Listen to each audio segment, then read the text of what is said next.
먼저 미네소타주 상황부터 보겠습니다.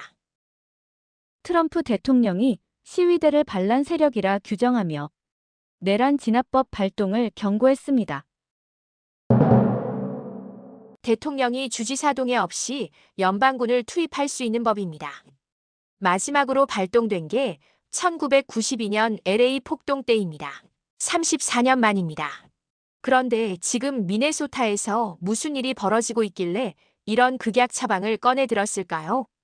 미니애폴리스에서 수백 명의 고등학생들이 학교를 박차고 나와 거리로 행진했습니다. 이유는 단 하나. IC, 즉 이민세관단 속국의 무차별 단속에 항의하기 위해서입니다.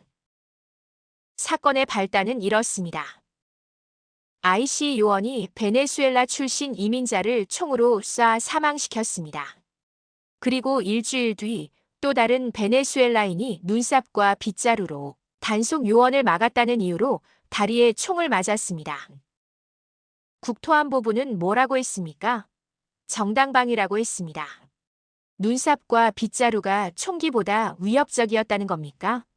이 사건들이 촉발점이 됐고 고등학생들까지 거리로 나섰습니다. 그러자 트럼프는 이렇게 말했습니다. 미네소타의 부패한 정치인들이 전문 선동가와 내란 세력의 공격을 막지 않으면 내란법을 발동해 신속히 상황을 종료하겠다. 백악관은 시위대의 폭력성을 강조하는 사진을 브리핑에서 공개하며 여론전을 펼쳤습니다. 하지만 현장 취재 기자들은 대부분의 시위가 평화적이었다고 증언하고 있습니다. 34년 만에 내란법 발동 카드를 꺼내든 트럼프. 실제로 군을 투입할지는 미지수지만 이 위협 자체가 미국 민주주의의 어두운 그림자를 드리우고 있습니다. 다음은 언론 자유 침해 논란입니다. FBI가 워싱턴 포스트 기자의 집을 급습했습니다. 한나 나탄슨 기자. 그녀의 휴대전화, 업무용 노트북, 개인용 노트북, 심지어 스마트워치까지 모두 압수됐습니다. 이유가 뭡니까? 국방부 업체 직원으로부터 입수한 군사 정보를 보도해 국가 안보를 위협했다는 겁니다. 법무장관은 이렇게 말했습니다. 기밀 정보의 불법 유출을 용납하지 않겠다. 이건 국가 안보를 위한 조치다. 트럼프 대통령도 거들었습니다. 베네수엘라 관련 정보 유출자를 체포했다고 말입니다. 워싱턴 포스트는 즉각 반박했습니다. 해당 기자에게 어떤 혐의도 적용되지 않았고 정보 제공자로 지목된 국방부 직원에게도 기밀 유출 혐의는 없었다는 겁니다. 그럼 대체 왜 FBI가 기자의 집을 급습한 겁니까? 언론계와 법조계는 한 목소리로 비판하고 있습니다. 이건 사기 방지가 아니라 감시다. 언론 자유 침해의 위험한 선례가 될 것이다. 워싱턴 포스트는 입장을 분명히 했습니다. 우리는 언론의 자유와 취재 활동을 지지하며 앞으로도 이전처럼 적극적으로 취재를 이어가겠다.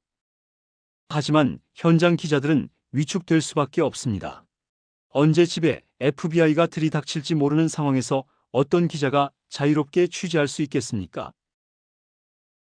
이게 바로 칠링 이펙트입니다. 직접적인 처벌이 아니라 두려움으로 언론을 통제하는 겁니다. 이번에는 복지 수급자 해외 송금 제한 논란을 짚어보겠습니다. 스콧 베센트 재무장관이 팟캐스트에 나와서 폭탄 발언을 했습니다. 해외로 돈을 송금하려는 사람은 복지 수급 여부를 확인해야 한다. 수급자라면 송금할 수 없다. 복지를 받는 사람은 자기 돈을 해외로 보낼 수 없다는 겁니다. 베센트 장관은 두 가지 가능성을 제시했습니다. 첫째, 가족에게 충분한 도움을 받으면서 불필요한 지원금을 쓰는 경우. 둘째, 불법적으로 돈을 획득한 경우. 그는 미네소타 복지 사기 사건을 언급하며 이렇게 말했습니다. 미국은 난민을 지원하지만 테러 조직이나 해외 독재를 지원할 의도는 없다. 복지 혜택이 직접 연결된 자금뿐만 아니라 일반 임금에서 발생한 여유 자금까지 통제하겠다는 겁니다. 다시 말해, 당신이 아르바이트를 해서 번 돈이라도 복지를 받고 있다면 해외로 보낼 수 없다는 겁니다. 고향에 계신 부모님께 용돈을 드릴 수도 없습니다. 경제 전문가들은 즉각 비판했습니다. 더 버러크의 캐서린 램펠은 이제 미국에서 자본 통제를 시행하는 것인지 물었고, 원캐트의 마르시 존슨은 익명 암호화폐 지갑으로는 송금이 가능한데 트럼프 행정부는 암호화폐 규제를 완화했다며 모순을 지적했습니다. 전문가들의 평가는 명확합니다. 이 정책은 복지 사기 방지가 아니라 저소득층에 대한 재정 통제와 감시 강화가 목적이라는 겁니다. 한국에서는 전직 대통령에 대한 판결이 나왔습니다. 윤석열 전 대통령 징역 5년 선고 소식입니다. 1월 16일 오후 2시 서울 법원에서 역사적인 판결이 내려졌습니다. 재판부는 윤석열 전 대통령에게 체포방해, 국무위원 심의권 침해, 계엄 선포문 사후 작성 및 폐기, 비화폰 증거, 인멸 지시 등 대부분의 혐의를 유죄로 인정했습니다. 첫째, 체포영장 집행방해. 지난해 1월 3일 대통령 경호처를 동원해 공수처의 체포를 막은 혐의입니다. 재판부는 대한민국 공무원인 경호처를 개인 이익을 위해 사병화했다고 판단했습니다. 둘째, 국무위원 심의권 침해. 12.3 비상계엄 때 일부 국무위원만 불러 계엄을 선포했습니다. 참여하지 못한 9명의 국무위원은 심의조차 못했습니다. 셋째, 계엄 선포문 사후 작성 및 폐기.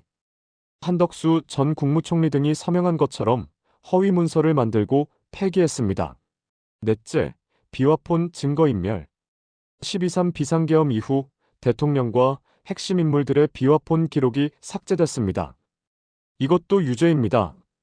특검은 징역 10년을 구형했지만 재판부는 일부 혐의 무죄를 고려해 징역 5년을 선고했습니다.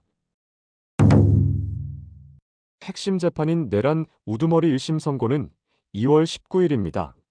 특검은 법정 최고형인 사형을 구형했습니다. 마지막으로 우리 생활과 밀접한 미국 경제 소식 빠르게 전해드립니다. 첫째, 소고기 가격 폭등입니다. 지난해 12월 기준 소고기 가격이 1년 전 대비 16.4% 급등했습니다. 스테이크는 17.8%, 햄버거 패티는 15.5% 올랐습니다.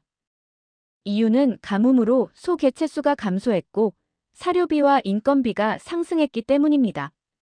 공급 부족은 당분간 계속될 전망입니다.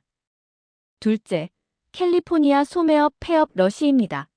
메이시스, 삭스 피프스 애비뉴, 게임스탑 등 대형 체인들이 잇따라 문을 닫고 있습니다. LA 한인타운의 알라딘 서점도 13년 만에 이달 말 폐점합니다. 오프라인 방문객 급감이 원인입니다. 지난해 캘리포니아에서만 8,200개 이상의 소매업체가 폐점했습니다. LA에서는 기록적인 겨울비로 포트홀, 즉 도로 균열이 급증했습니다. 크리스마스 이후 신고 건수만 4,187건. 한인타운 주민들은 포트홀 피하느라 정신없다며 마치 게임 같다고 말합니다. 트럼프의 내란법 발동 경고부터 FBI의 언론 압박, 복지 수급자 감시, 윤석열 징역 5년, 그리고 미국 서민 경제 직격탄까지 모두 살펴봤습니다. 이 모든 사건들이 우리에게 던지는 질문은 하나입니다. 민주주의와 자유는 과연 안전한가? 다음 영상에서 더 깊이 파헤쳐 드리겠습니다. 구독과 좋아요, 알림 설정 부탁드립니다.